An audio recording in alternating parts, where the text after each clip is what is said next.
Dikisahkan, ada seorang artis terkenal di Mesir yang sering membintangi film-film panas. Tiba pada suatu ketika, ia mendapatkan peran di sebuah film untuk memerankan Sayyidah Rabi'atul Adawiyah. Di film tersebut, dia hanyalah akting, pura-pura menjadi seorang wanita solehah.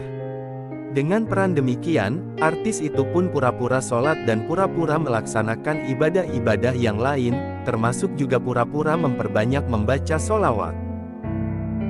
Hal itu ia lakukan karena memang Sayyidah Rabi'atul Adawiyah, yakni tokoh yang dia perankan, selama hidupnya mengamalkan 25.000 sholawat perharinya.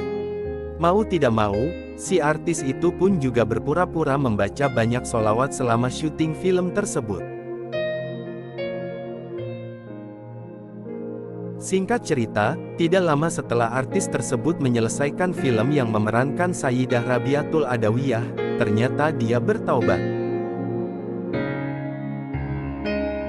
Sebab taubatnya pun sungguh luar biasa.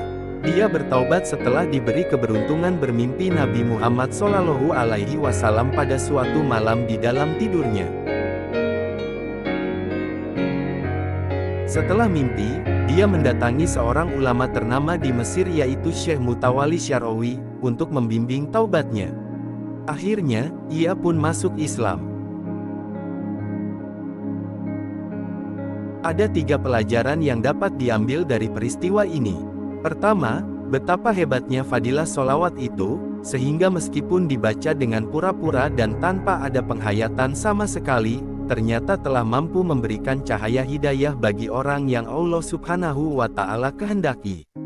Meskipun berpura-pura, ternyata sholawat yang dibaca wanita itu tetap sampai kepada Rasulullah Shallallahu Alaihi Wasallam dan diterima oleh Allah Subhanahu wa Ta'ala, yang kemudian membuat wanita itu pun diberi anugerah yang luar biasa, yaitu bermimpi Nabi Muhammad Shallallahu Alaihi Wasallam.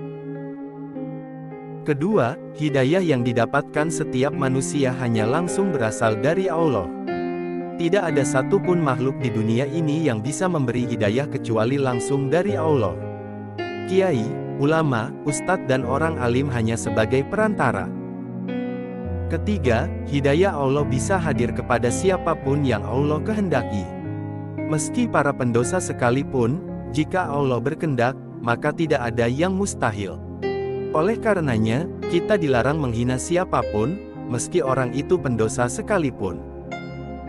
Semoga dengan adanya kisah ini, kita bisa menjadi lebih bersyukur dan menyukuri karunia dan rahmat yang begitu besar dalam hidup kita, yakni, menjadi seorang muslim dan umat Islam yang semoga selalu taat menjalankan perintahnya dan menjauhi segala larangannya. Amin.